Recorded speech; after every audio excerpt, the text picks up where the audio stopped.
Donc, merci mais c'est l'occasion de partager quelques nouveautés dans le domaine des maladies rares d'origine rétinienne. Une petite intro. Donc, je vais survoler des choses, en fait, notamment en regardant le programme. Il y a beaucoup de choses qui vont vous être partagées. Et donc, ce sera plutôt une intro.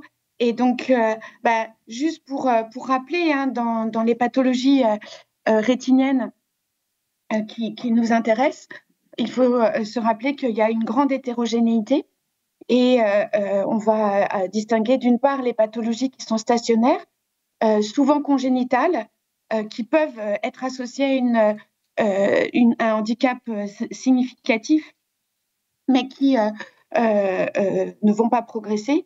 Et puis toutes les pathologies progressives, dont certaines peuvent être aussi congénitales, mais qui vont aboutir à une augmentation de la malvoyance. La plus fréquente, bien sûr, c'est la rétinopathie pigmentaire. Et puis, même s'il ne faut pas les opposer, on a de l'autre côté des maculopathies qui vont atteindre principalement la vision centrale et dont la plus fréquente, c'est la maladie de Stargardt.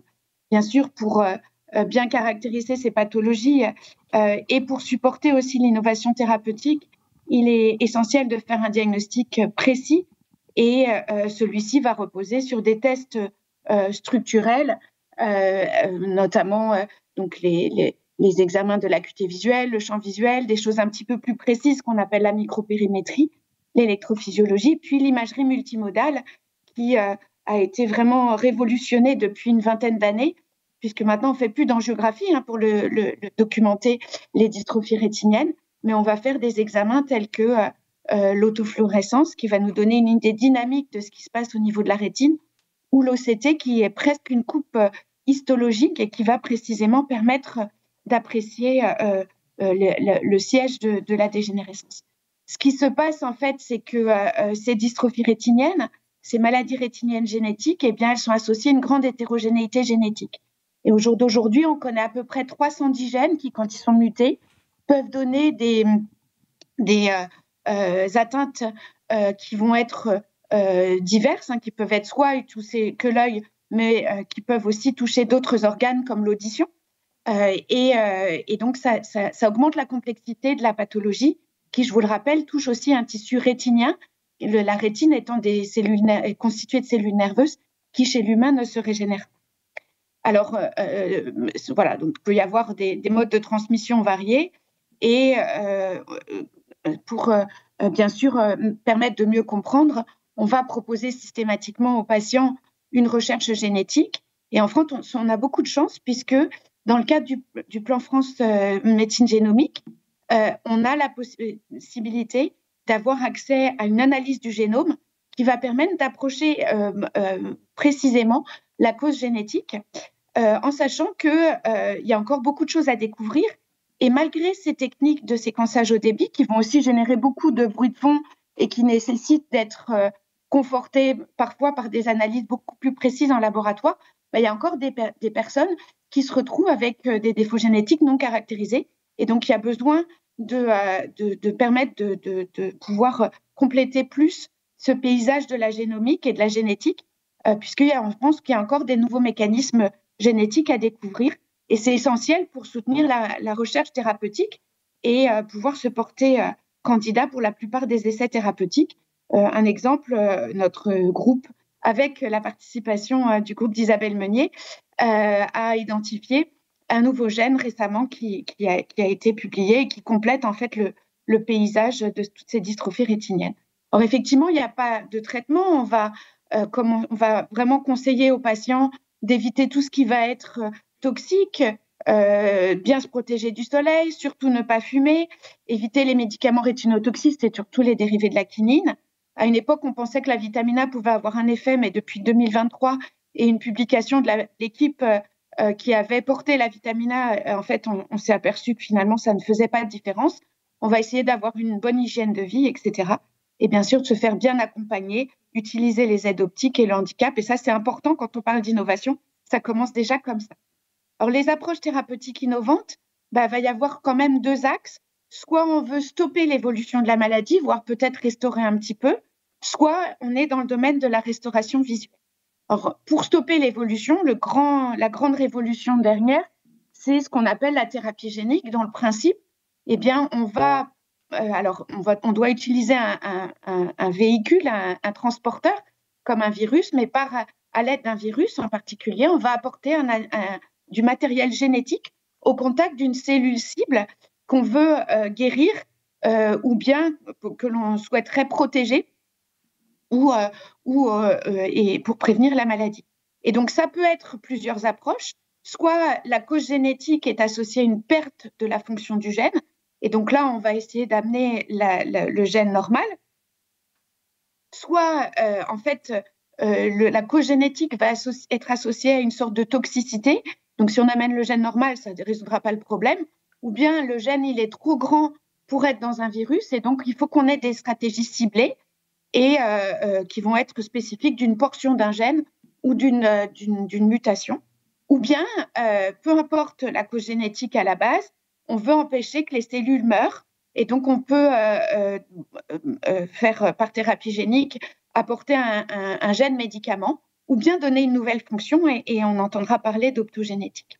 Alors, l'avantage de l'œil, c'est que c'est un milieu totalement fermé et donc on peut se dire qu'on peut délivrer de la thérapie génique localement sans avoir à avoir des effets secondaires systémiques. Ça peut être des limites. Et par ailleurs, on a de la chance en ophtalmologie parce qu'il suffit de dilater la pupille du patient pour pouvoir directement avoir des tests très précis pour évaluer l'effet d'une thérapie. Alors, le premier médicament de thérapie génique, là, par remplacement de gène, il a ciblé les maladies qui étaient liées au gène RPE65. Quand il est muté, le gène RPE65, il est associé à ce qu'on appelle une amorose congénitale de Leber. Il y avait eu beaucoup d'expériences en laboratoire, notamment sur un chien briard qui a la même maladie que l'humain, ou à peu près, on va dire. Et du coup, beaucoup d'expériences en laboratoire. En France, Nantes et Montpellier avaient été vraiment instrumentales dans ces études précliniques, jusqu'à la découverte, jusqu'à des essais thérapeutiques et la validation par les autorités réglementaires d'un médicament. Et si on parle d'innovation thérapeutique, vous voyez, le premier patient inclus dans un essai de thérapie génique dans le cas d'RPE65, c'était 2007. Et 10 ans plus tard, ça peut paraître long, mais finalement, je trouve que c'est assez rapide. 10 ans plus tard, l'autorité réglementaire américaine accepte ce fameux produit expérimental comme un médicament et un an plus tard, l'autorité européenne. Voilà. Et donc, nous, on était les premiers en France à pouvoir appliquer ce traitement qui s'appelle Luxturna, donc qui est très ciblé. Maintenant, il y a 5 centres en France qui peuvent le développer. Bien sûr, il faut que la rétine ne soit pas trop abîmée parce que quand on veut faire de la thérapie génique, il faut que les cellules rétiniennes qu'on veut traiter soient encore là. Donc, il y a des indications très précises qui parfois peuvent être un peu déroutantes, mais si on veut traiter la couche de soutien, l'épithélium pigmenté rétinien ou les photorécepteurs, il faut qu'ils soient encore là pour pouvoir avoir le gène et pour pouvoir être protégés par cette thérapie génique, sinon ça ne fait pas de sens. Donc voilà, ça c'était vraiment le premier médicament de thérapie génique qui concerne finalement peu de patients, mais c'est quand même une molécule intéressante qui restaure essentiellement la vision nocturne chez les patients. On s'aperçoit que plus tôt on traite, et donc c'est une maladie très précoce, donc plus tôt on traite chez les petits-enfants, plus on va avoir aussi d'impact sur la vision du jour. Les adultes ou les sujets un peu plus âgés qui ont les indications de ce médicament restaurent significativement. Là, c'était des parcours de mobilité qui avaient été faits dans la pénombre. On vous en parlera avec le Street Lab, restaurent significativement leur vision dans la pénombre, mais il faut être plus jeune si on veut avoir quelques modifications, une amélioration de l'acuité visuelle et du champ visuel de jour. Bon, quand on a un nouveau médicament, on va vérifier à long terme, au-delà des essais thérapeutiques qui vont durer 2, 3, 5 ans, à long terme, s'il n'y a pas des effets secondaires. En fait, on s'est rendu compte que ce médicament pouvait, chez certains patients, être associé à un amincissement de la rétine. On ne comprend pas encore trop bien la cause. Ça peut être l'inflammation liée à la thérapie génique ou une surexpression de la protéine qu'on a amenée par la thérapie génique. Donc, ces formes d'amincissement, sur quoi il faut insister, c'est que ça n'enlève pas l'effet thérapeutique de la molécule, mais c'est nécessaire de pouvoir surveiller ces effets secondaires qui sont qui sont pas visibles, donc, comme je disais, dans les essais thérapeutiques, mais qui sont visibles qu'à long terme. En tout cas, ce médicament, en fait, cette molécule a ouvert la voie sur d'autres essais thérapeutiques. Ici, c'est déjà une vieille diapo, 2024. Il y a d'autres essais qui sont en cours, avec deux essais qu'on va surveiller un petit peu plus, d'un peu plus près, qui vont cibler le gène RPGR. RPGR, quand il est muté, c'est une cause majeure de rétinopathie pigmentaire liée au chromosome X, donc ça va surtout atteindre les garçons.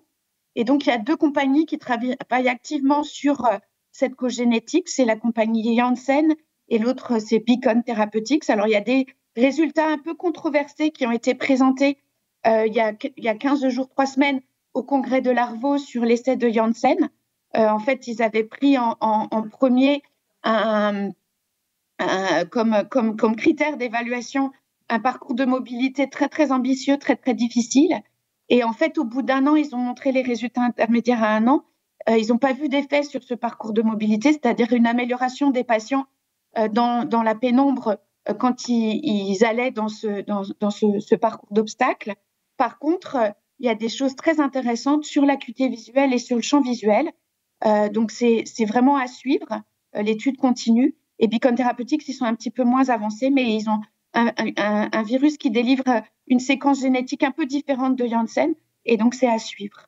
Il y a aussi, on a aussi montré, alors c'est pas ici, il y a aussi des choses très intéressantes sur le gène Gucci2D, qui est impliqué dans deux maladies, une maladie presque congénitale de l'enfant qui s'appelle l'amorose congénitale de Leber et une dystrophie des cônes dominantes. Et en fait, cet essai thérapeutique, il ciblait plutôt cette atteinte très précoce, donc qu'on appelle l'amorose congénitale de Leber, avec des résultats très, très intéressants. Pour l'instant, c'est les premiers résultats, et donc ça devrait être conforté par ce qu'on appelle une phase 3, où on inclut des patients plus nombreux pour pouvoir mieux documenter l'effet thérapeutique, mais c'est des choses qui pourront aller plus loin. Voilà, donc ça, voilà, c'est ça, c'était donc le Gucci2D. Alors, il y a eu aussi des choses intéressantes qui ont été montrées récemment, non pas dans la rétinopathie pigmentaire, mais dans une maladie qu'on appelle le rétinoschisis hyalix, qui est aussi une maladie des garçons, qui peut commencer très précocement et qui va se manifester par des kystes comme ça dans la rétine. Et en fait, la compagnie Adsena Therapeutics développe des virus un petit peu spécifiques pour aller traiter une plus grande surface de rétine. Et ils ont présenté leurs premiers résultats. Encore une fois, c'est des résultats très préliminaires, mais quand même encourageants de cette pathologie, où en fait, ils avaient deux groupes, un groupe de dose faible et moyenne. Et en fait, dans chaque groupe, il y avait 3 patients qui ont participé. Et dans chaque groupe, 2 des 3 patients avaient une fermeture de leur kyste après l'injection. Alors ici, c'est une opération sous la rétine qui peut paraître délicate, qui pose toujours un problème dans cette maladie où on a des kystes dans la rétine. Voilà, où est-ce qu'on va aller injecter. Et en fait, par contre, ces premiers résultats peuvent être encourageants, mais bien sûr, on n'a que 6 patients, dont 4 ont répondu favorablement. Donc, ça nécessite d'être confirmé par un plus grand groupe de patients. Et deuxièmement, par contre, ce qu'ils n'ont pas montré, et peut-être qu'il y a un résultat anatomique, mais il n'y a pas forcément pour l'instant d'effet majeur sur l'acuité visuelle, un peu plus sur ce qu'on appelle la micropérimétrie, qui est ce test de champ visuel très, très précis que l'on va présenter. Donc ça, c'est intéressant. Alors ça, c'était des exemples de thérapie par remplacement de gènes.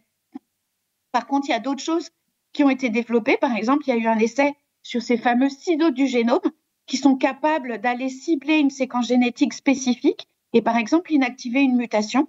Il y avait eu des études, et ça, c'était le premier essai chez l'humain en utilisant ces fameux silos du génome sur une mutation très spécifique qui est plutôt présente dans le nord de l'Europe. Donc c'est ce qu'on appelle une mutation intronique profonde sur un gène CEP290 qui est responsable aussi d'une forme très précoce de maladie rétinienne, donc l'amorose congénitale de Leber. L'essai préliminaire de phase 1-2, où on regarde plutôt la sécurité et l'absence d'effets secondaires majeurs, a été très bien conduit, peu d'effets secondaires majeurs, et puis quelques effets aussi sur l'amélioration de la fonction visuelle. Par contre, on est un petit peu sur notre fin, puisque pour l'instant, les compagnies qui ont soutenu, alors il y a eu plusieurs compagnies qui se sont succédées, Editas, puis Allergan et enfin Advi, n'ont pas annoncé de phase 3 qui pourrait mieux documenter l'effet définitif et amener à la commercialisation du médicament. Alors, on n'a pas que ça, on peut aussi, donc ici, les ciseaux du génome agissent sur le génome directement, mais en fait, il faut savoir qu'un gène, avant de fabriquer une protéine, il va être transcrit en ARN messager, qui va être la structure génétique qui va permettre de fabriquer la protéine et ensuite traduit en protéine. Et donc, il y a des stratégies qui peuvent cibler l'intermédiaire entre le gène et la protéine, donc l'ARN messager ou l'ARN pré-messager. Et notamment, et je crois qu'il y aura une intervention là-dessus, il y a des petites molécules d'ARN qui, là, on ne va pas faire une injection sous la rétine.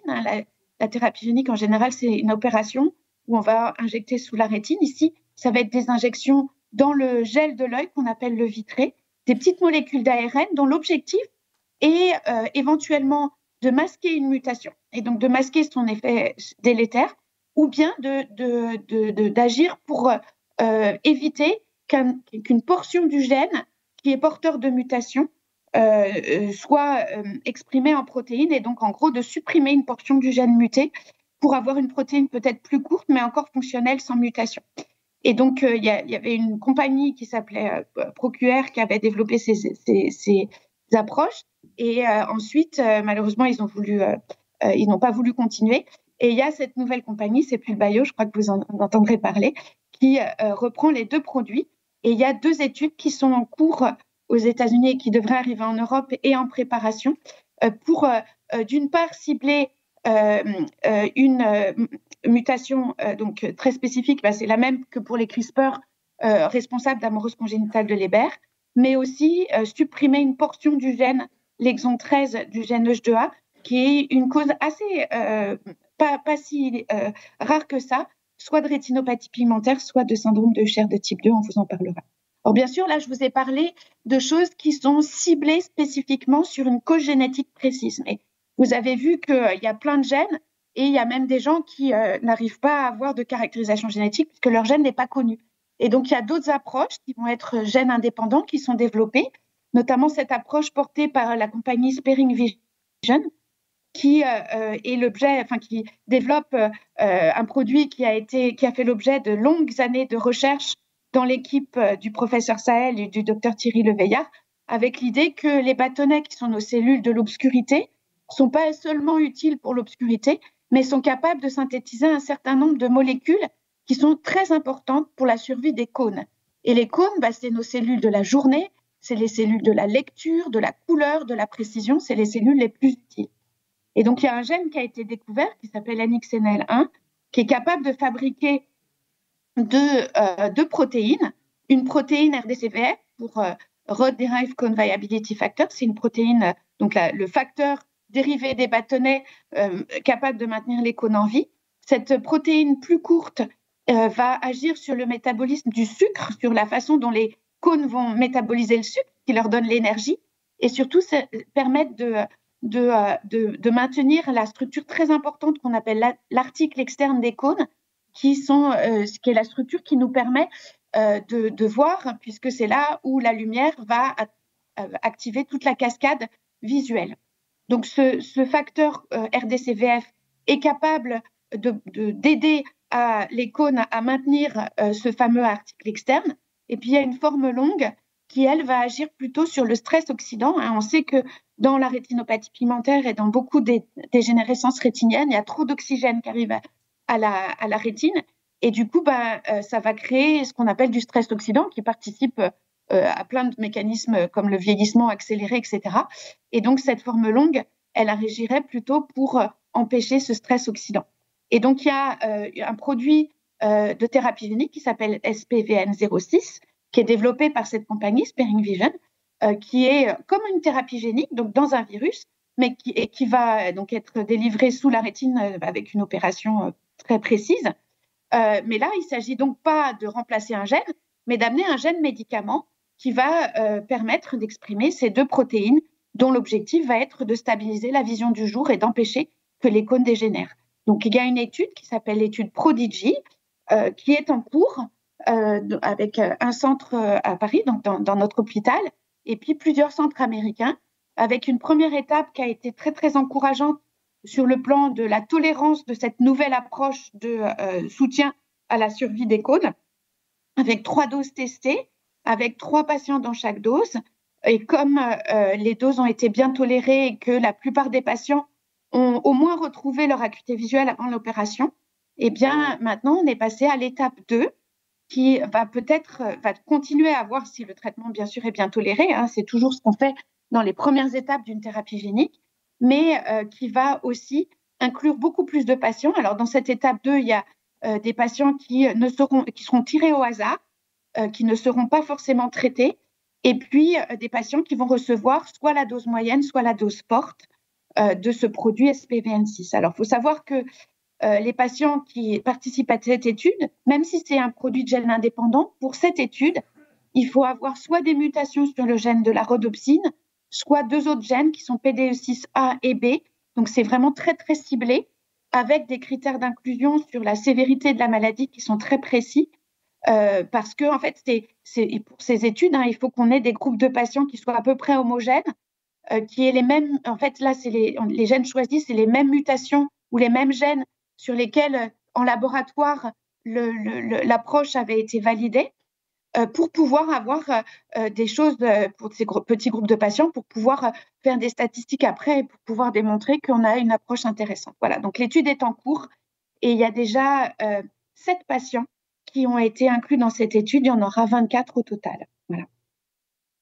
Alors, bien sûr, il n'y a pas que ça. Il y a aussi pas que de la thérapie génique avec des opérations complexes, etc. Il peut y avoir aussi des médicaments. Et par exemple, dans la maladie de Stargardt, on sait que la cause va s'associer à une accumulation de débris de vitamine A. Il y a plusieurs compagnies qui travaillent sur des analogues de la vitamine A pour essayer d'empêcher cette accumulation anormale de débris, et notamment la molécule Alkeus, dont on a entendu parler dans notre congrès de recherche, et qui a des résultats intéressants. Et ils sont en train de préparer leur dossier éventuellement pour une reconnaissance de leurs médicaments orphelins. Juste un petit aparté, pour la maladie de Stargardt, le gène est très grand, donc il ne peut pas être délivré par une simple approche avec un seul virus. Et il y a 2 compagnies qui sont en train de travailler sur des approches avec 2 virus, donc ça s'appelle des dual vecteurs, pour pouvoir aussi, à côté de ces approches pharmacologiques où on prend des médicaments qui vont bloquer l'accumulation de vitamine A, faire de la thérapie génique avec 2 approches différentes.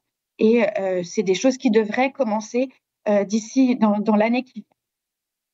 Voilà. Alors, à côté de ça, très rapidement, il n'y a pas que protéger et empêcher de dégénérer. Qu'en est-il de la restauration visuelle, très brièvement? Il y a eu beaucoup de recherches sur la rétine artificielle, avec malheureusement pas mal de programmes qui actuellement ont été arrêtés. Il y a certains programmes, par contre, qui continuent, notamment ceux qui étaient portés par la compagnie Pixium Vision, qui a été maintenant rachetée par une autre compagnie qui s'appelle Science Corporation. Pixium Vision, c'était français. Science Corporation, c'est passé aux États-Unis.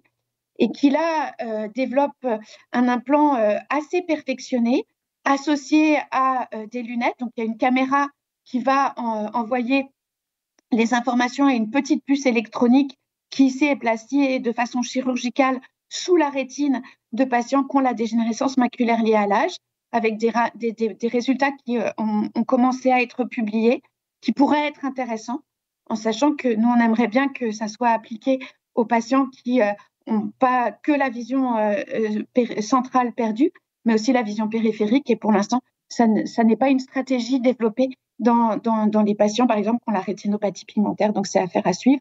Il y a aussi l'approche d'optogénétique, on va vous en parler. Donc, je dis ça juste brièvement.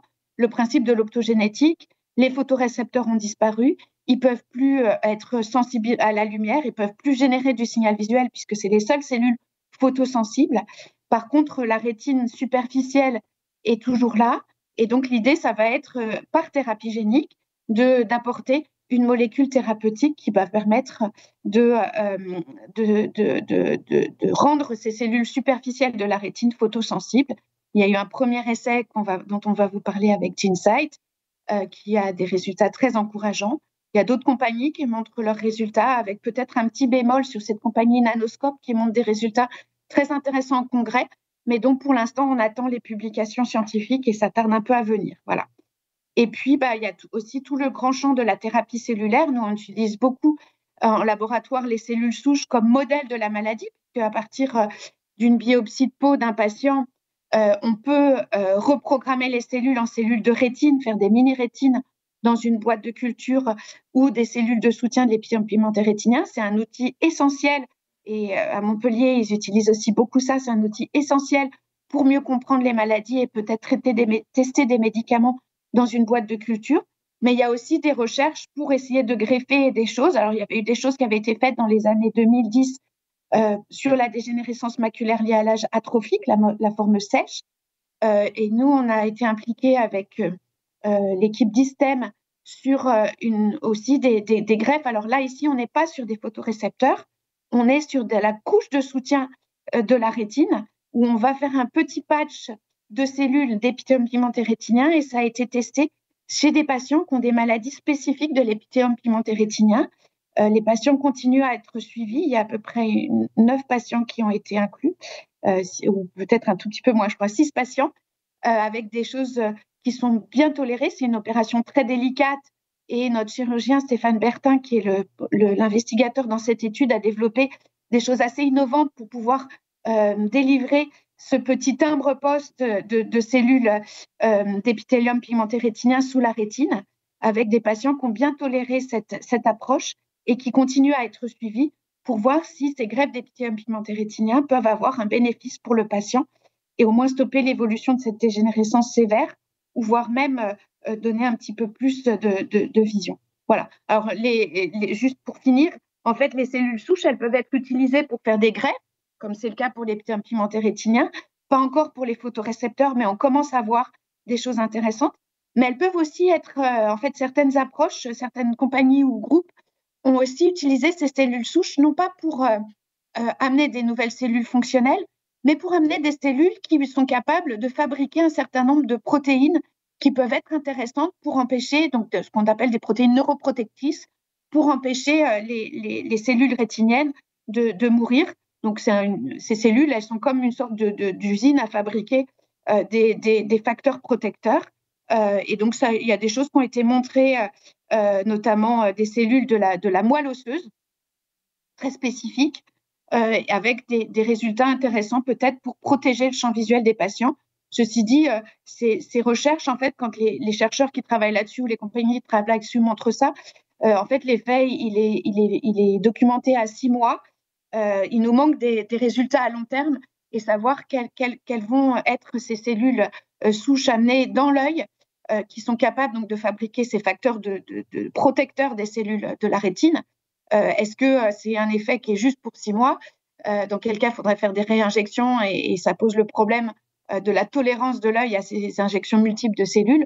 Ou bien est-ce que c'est des choses qui sont à long terme, qui seraient intéressantes à long terme pour les patients? Voilà, c'était un petit peu tout ce que je voulais vous dire sur les thérapies innovantes et les approches qui seront, je pense, développées, dont certaines vont être développées plus précisément.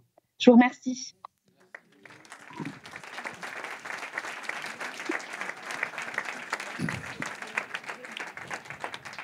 Merci Isabelle. Je pense que ce survol de toutes les thérapies va sûrement générer beaucoup de questions.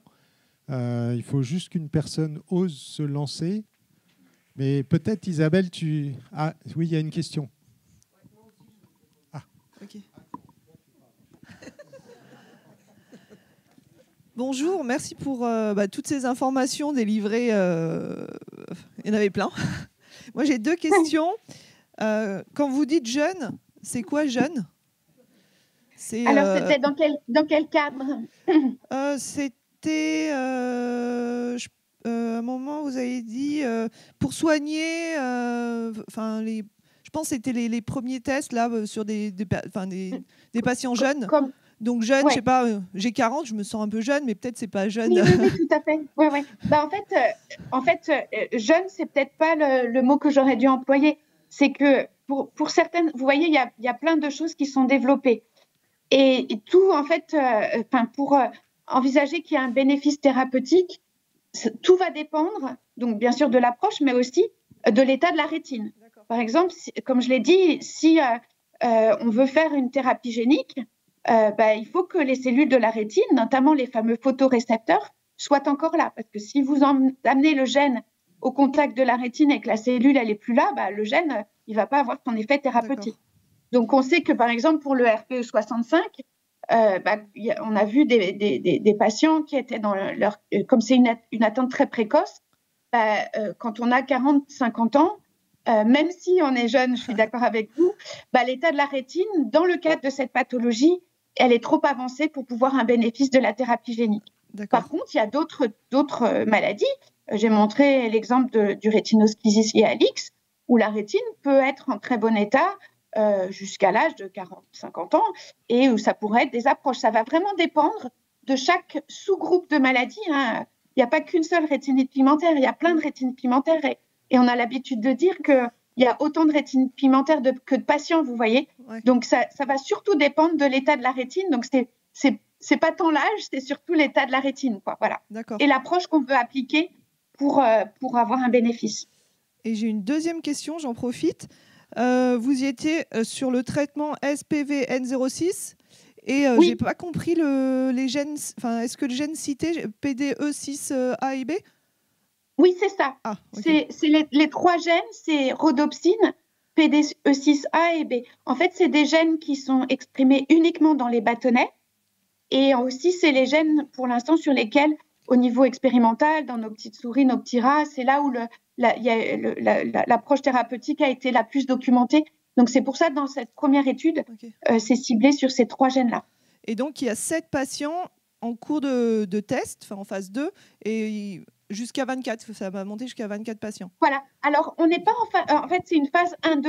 C'est la deuxième étape de la phase 1-2, oui. Et donc, en tout, il y aura 24 patients.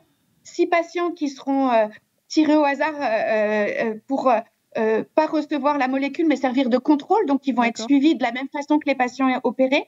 Et il y aura 9 et 9 dans chaque groupe, soit qui seront aussi tirés au hasard, nous on ne saura pas, qui vont recevoir soit la dose moyenne, soit la dose forte. Et Isabelle, est-ce que oui. Tu peux confirmer que si c'est efficace pour ces patients avec les mutations sur ces gènes, qu'après, en fait, ça pourrait être appliqué à tous les autres gènes qui touchent les bâtonnets? Tout à fait. Alors, en fait, donc c'est une thérapie qui est indépendante de la cause génétique et dont l'objectif est vraiment de soutenir, d'empêcher que les cônes dégénèrent. Donc, même si c'est ces premières phases d'études, comme je vous ai dit, il faut qu'on ait des groupes homogènes pour pouvoir, avec peu de patients, faire des statistiques. La compagnie prévoit une autre étude où là, ce serait potentiellement ouvert à de nombreux gènes impliqués dans la rétinopathie pigmentaire. Et potentiellement, c'est vraiment ce qu'on appelle une thérapie gène indépendant, puisqu'on ne va pas être spécifique de la cause génétique, mais on va aller soutenir les cônes indépendamment de la cause génétique. Oui, bonjour, professeure Isabelle Odo. Bonjour Ariel. Bonjour. J'ai entendu que pour la maladie de Stargardt, il y a un projet thérapeutique, que c'est complexe parce que le gène est long. Est-ce que ça concerne le gène ABCA4? Oui, donc la maladie de Stargardt, si on veut rester strict sur la définition et sur ce que M. Stargardt avait décrit, c'est effectivement lié au gène ABCA4. Et du coup, donc indépendamment des études pharmacologiques là, de médicaments que j'ai mentionnés, il y a 2 compagnies qui travaillent sur une approche de vecteur double, de dual vecteur, où en fait, dans chacun des virus, il y a la moitié du gène, et avec une technologie qui est spécifique à chaque compagnie, l'idée, c'est que quand les 2 virus rentrent dans la cellule, le gène se reconstitue en entier. Voilà. Donc, il y a, pour les nommer, c'est la société Avant-Garde et la société Splice Bio qui développent ces essais thérapeutiques. La société Splice Bio, on dit qu'ils sont quasiment prêts, ils travaillent aux États-Unis, quasiment prêts à injecter un premier patient. Et Avant-Garde, ce sera plutôt soit d'ici la fin de l'année 2025, soit courant 2026. Voilà. Mais Isabelle, il n'y a pas aussi une approche par CRISPR-Cas qui est développée à Bâle, en Suisse? Alors, il y a une approche qui est expérimentale, mais pour l'instant, on ne parle pas d'essais thérapeutiques.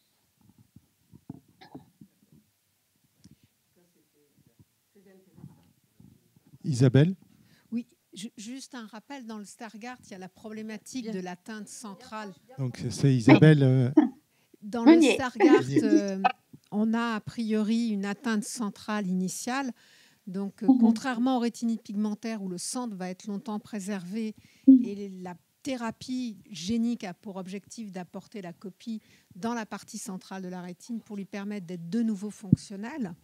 Dans le Stargardt, il y a la problématique de quand il faut traiter avant la baisse d'acuité visuelle, traiter avant la perte cellulaire centrale, ou dans des formes qui vont être mixtes, où il y a l'atteinte centrale puis l'atteinte périphérique. Ce n'est pas stricto sensus la maculopathie de Stargardt, mais les dystrophies cônes bâtonnées.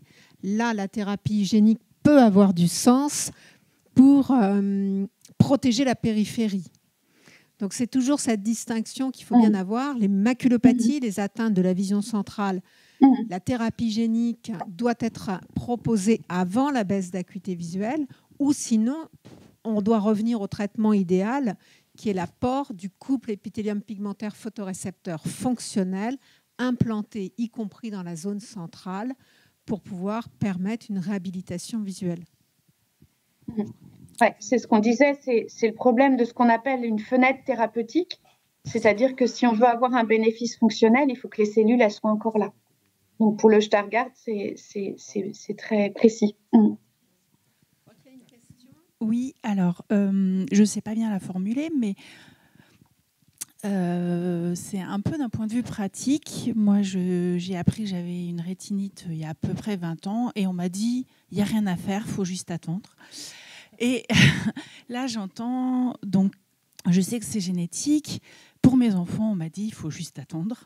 Et je me posais la question, est-ce qu'il est utile déjà pour tout un chacun, en dehors de la recherche, de faire cette étude génétique?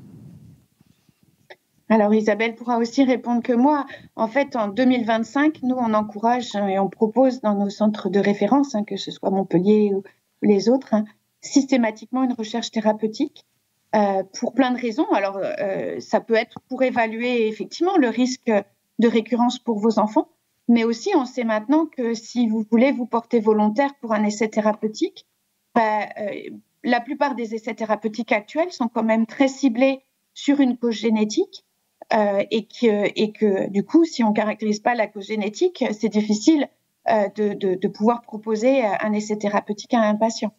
Et enfin, ça c'est notre côté peut-être sans conséquence. En fait, le fait d'identifier la cause génétique, donc évaluer le risque pour les enfants.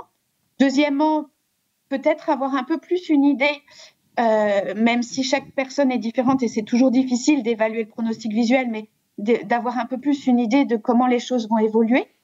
Et troisièmement, ça permet toujours d'augmenter la connaissance de la maladie et aussi éventuellement de se porter volontaire.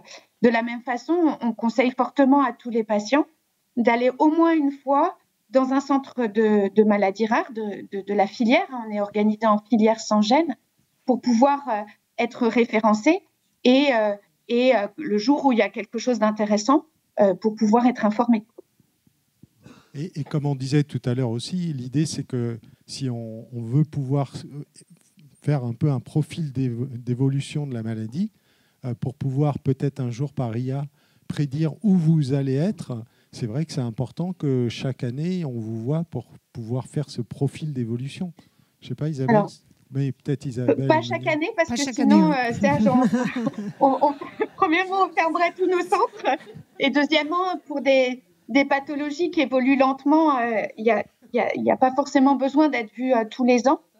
Mais c'est vrai que le fait de pouvoir, dans des études, ce qu'on appelle des études d'histoire naturelle, qui sont très importantes, qui parfois demandent beaucoup d'investissement des patients, mais dans le cadre d'études sans traitement, mais où on va plus précisément surveiller l'évolution de la dégénérescence, ça peut être totalement utile de modéliser pour augmenter nos connaissances, bien sûr, oui.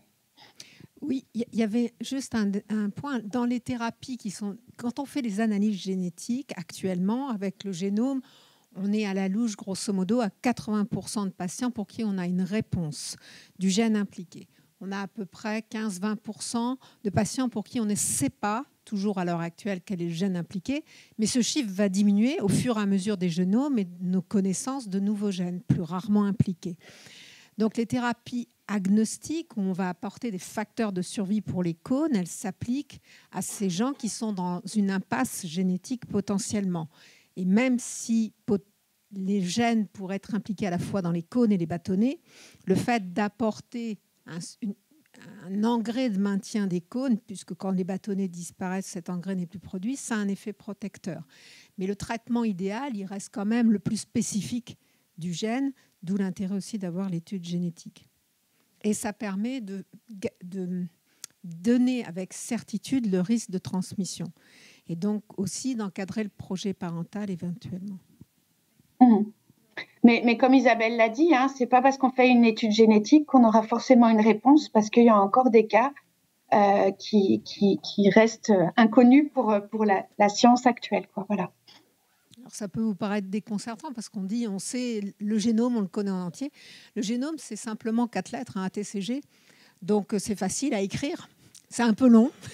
Je pense qu'il nous faudra beaucoup de temps pour l'écrire. Mais pour savoir quelles sont les parties du génome qui codent pour une protéine qui va être spécifique pour le fonctionnement des photorécepteurs, donc ce passage ADN, ARN, protéine, il n'est pas encore totalement connu. Et c'est pour ça quand on fait le génome actuellement, on le fait à visée diagnostique. Donc on va aller lire le génome, on va aller chercher que dans les parties connues, qui sont plus ou moins bien couvertes, etc. Il y a aussi des limites, même pour les propres gènes qu'on connaît. Et c'est pour cette raison que vous entendrez partout, le génome, on le connaît, oui, mais ce n'est pas tout à fait vrai. Peut-être une dernière question, mais on profite qu'Isabelle soit là. Oui, mais bon, on mangera moins à la pause. Peut-être la question là-bas vous avez... Non, attendez. Allez-y, posez votre question. Ok, donc moi, ma question, c'était, j'entends que la rétine doit rester jeune, entre guillemets. Oui. Donc, peu importe son âge, c'est l'âge de la rétine qui compte, mais comment la préserver alors pour, si un jour il y a quelque chose, pouvoir bénéficier? Alors, ce qu'on conseille à nos patients, c'est d'éviter tout ce qui va être... qu'on pense être toxique au jour d'aujourd'hui, c'est-à-dire qu'on va recommander une protection solaire avec de préférence des lunettes marron-orangé qui sont un peu plus protectrices pour la lumière bleu-verte de l'arc-en-ciel. Pas forcément la lumière des écrans, mais vraiment la lumière solaire. Chapeau, casquette. Ne pas fumer. Moi, je sais que j'ai la réputation dans notre hôpital d'être... La plus grande anti-tabac, voilà, parce que ça, c'était vraiment prouvé. Il y a plein de choses qu'on ne connaît pas, mais le tabac, c'est clair, pour la macula, c'est après l'âge la deuxième cause de dégénérescence maculaire liée à l'âge. Et ça, donc, il faut mieux pas commencer. Et ensuite, avoir une vie saine équilibrée. Nous, on recommande d'avoir un régime qui va être une alimentation enrichie en légumes verts pour les apports en lutéine, les apports en oméga 3 par les poissons gras, 2-3 fois par semaine des poissons gras, et puis savoir manger des légumes verts, du poisson, etc. Il y a toujours ces controverses des compléments alimentaires. Moi, je dois dire, alors il faudrait demander à Isabelle ce qu'elle fait. Moi, je ne prescris pas systématiquement des compléments alimentaires parce que les études ne sont pas forcément flagrantes. Ça fait probablement pas de mal. Est-ce que ça fait du bien? Je pense qu'on n'a pas encore assez d'évidence, mais déjà une alimentation équilibrée, prendre soin de sa santé, et voilà, c'est surtout ça qui est important. Alors j'ai juste une question parce que j'avais entendu aussi parler du sport et du cardio. On me disait courir et le vélo. Voilà.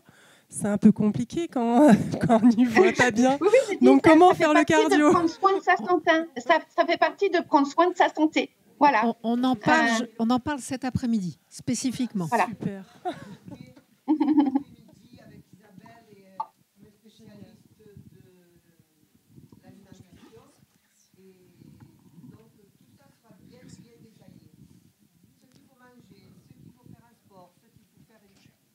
Tout ça sera bien précisé. Bon, on supprime tous les paquets de cigarettes à la sortie de... Alors, moi, c'était juste une toute petite question sur les gènes. Vous disiez que sur un gène qu'on identifie, c'est pas forcément toujours le même. Par exemple, pour une maladie d'une rétine qu'on identifie exactement le gène, est-ce que deux malades auront forcément le même développement de la maladie ou pas? C'est une question très pertinente qu'on aimerait bien résoudre. Mais en fait, moi, je dis toujours, d'abord, par exemple, si on prend la rétinopathie pigmentaire, il n'y a pas qu'un seul gène. Il y a plus d'une centaine de gènes qui sont mutés, vont donner la rétinopathie pigmentaire. Et du coup, ça induit déjà une variabilité dans le début, dans l'évolution, etc. Et deuxièmement, et c'est pour ça qu'on donne ces conseils, c'est qu'on sait qu'il y a la cause génétique, mais il y a probablement d'autres facteurs qui vont impacter. On appelle ça globalement des facteurs d'environnement, mais des facteurs qui vont impacter aussi dans la progression de la maladie. Et comme on n'est pas tous des jumeaux identiques, il est possible qu'un patient, il est à côté de la cause génétique de sa rétine pigmentaire, il est peut-être des bons gènes qui vont faire que ça va aller plus lentement, et puis l'autre, il va avoir des gènes un peu moins bons qui vont faire que ça va progresser un peu différemment. Comme on a dit, il y a des choses encore qu'on ne connaît pas sur l'inflammation de la rétine, des choses comme ça, qui peuvent avoir un impact indépendamment de la cause génétique primitive qu'a donné la rétine pigmentaire et qui vont impacter sur l'évolution. C'est pour ça que, certes, on parle d'intelligence artificielle, mais si on veut développer des programmes d'intelligence artificielle pour prédire l'évolution, il nous faut beaucoup de cas parce que chaque personne va évoluer différemment.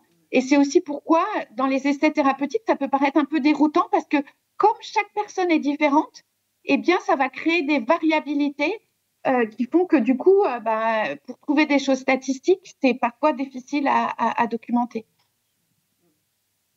Moi, je vais apporter une réponse qui me concerne, puisque par rapport à cette question, moi, j'ai une forme très sévère et le gène a été identifié. Ça fonctionne? ABCA4.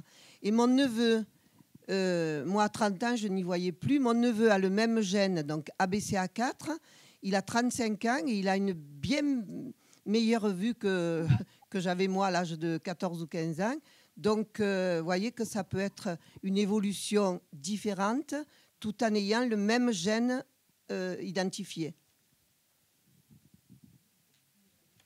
Donc on a peut-être encore quelques questions, mais après, on va essayer d'évoluer. Non, c'est bon. Moi, je voudrais... Pardon. Bonjour. Je voudrais poser deux questions. La première... Ça marche? Oui, ça marche.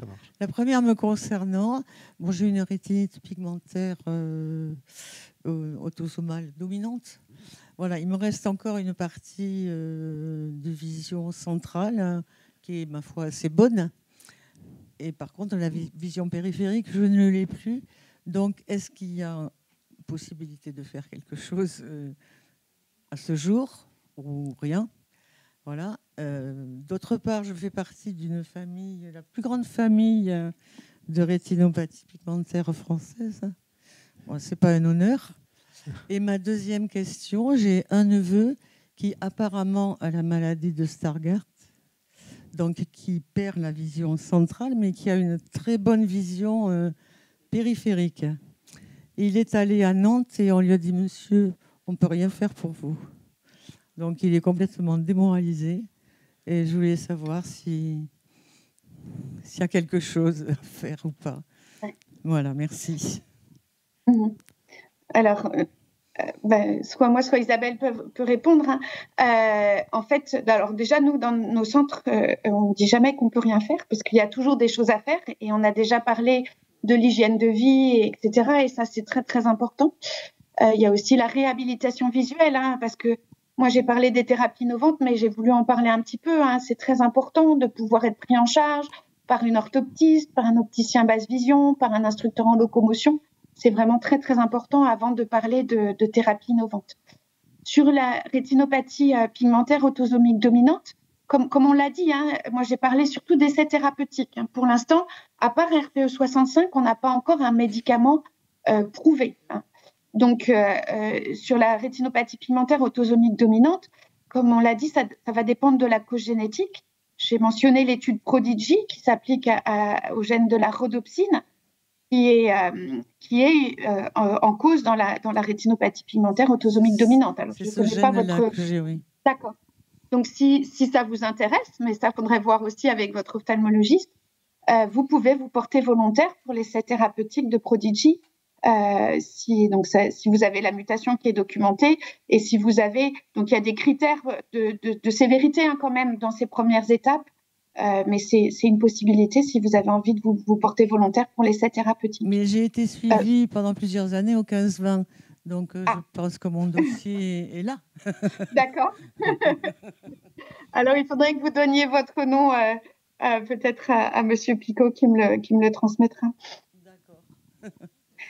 Et pour le Stargardt, c'est un petit peu plus spécifique, même si peut-être on peut dire que c'est controversé. Nous, on conseille quand même, si c'est vraiment documenté sur le plan génétique, de diminuer les apports en vitamine A et bêta-carotène. Parce que on sait que quand le gène ABCA4 ne fonctionne pas bien, il y a eu cette accumulation de débris et de débris de vitamine A. Et donc, la diminution d'apport en vitamine A et bêta-carotène pourrait aider à ralentir la dégénérescence. Actuellement, il n'y a rien pour lui, c'est bien ça. Il y a des essais thérapeutiques, mais on n'a pas encore de traitement à prescrire. Mais en fait, les choses évoluent quand même. C'est justement un peu ce qu'on doit dire de ce qu'on présente aujourd'hui. Alors pour le Stargardt, ça reste quand même la maculopathie la plus fréquente. Pour le gène de la rhodopsine, pour le gène de la rhodopsine, il y a des variations d'expression clinique au sein même d'une famille. Donc toute apparenté doit être testée pour la rhodopsine avant de dire qu'il ne peut pas transmettre la pathologie. Il y a des formes sectorielles qui sont beaucoup moins invalidantes et ces formes sectorielles ne menacent pas toujours la macula, y compris à long terme. Donc elles sont un peu à part. Pour le Stargardt, non, il y a deux formes. Celle de l'enfant où ça va baisser assez vite de 10 dixièmes à 1 dixième, mais ces enfants vont avoir une scolarité normale, se réhabilitent, utilisent la rétine supérieure. Donc il y a de la rééducation. Ils le font beaucoup par eux-mêmes chez l'enfant.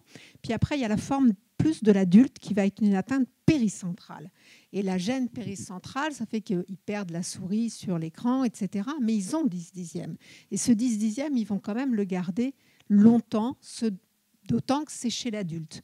Voilà. Mais on est gêné par l'atteinte péricentrale parce qu'on appréhende mal les reliefs, etc. Bon, une dernière question. Et donc moi, c'est une question un peu plus spécifique pour des personnes atteintes du Usher de type 2 qui habitent Clermont ou Bergerac. S'ils souhaitent faire partie se faire référencer pour la recherche, où est-ce qu'ils doivent s'adresser ? Alors, ils peuvent aller à Montpellier, par exemple, ou en fait, peut-être, je l'ai pas mis, mais en fait, il y a donc tous nos centres de référence et de compétences sont dans la filière sans gène. Et du coup, il y a un maillage national de tous ces centres. Et voilà. Et Isabelle. Oui, alors peut-être on pourra mettre ça, d'ailleurs, l'adresse dans la lettre de l'IRP. On pourra mettre peut-être toutes les informations sur sans gène pour que tout le monde puisse trouver. Sur Clermont-Ferrand, on travaille beaucoup avec le docteur Adrien Coutu. Et les centres de génétique peuvent avoir accès aussi au génome. Donc, il peut y avoir déjà une prise en charge à Clermont-Ferrand, y compris pour l'étude génétique. Et pour être référencé dans des centres de référence, vous pouvez passer par votre ophtalmologiste qui peut dire, voilà, j'ai telle patiente, telle coordonnée et tel variant. Pardon ? Ah bon ? Eh bien, le docteur Adrien Coutu, normalement, il reçoit et on a beaucoup d'échanges sur ses patients avec Montpellier.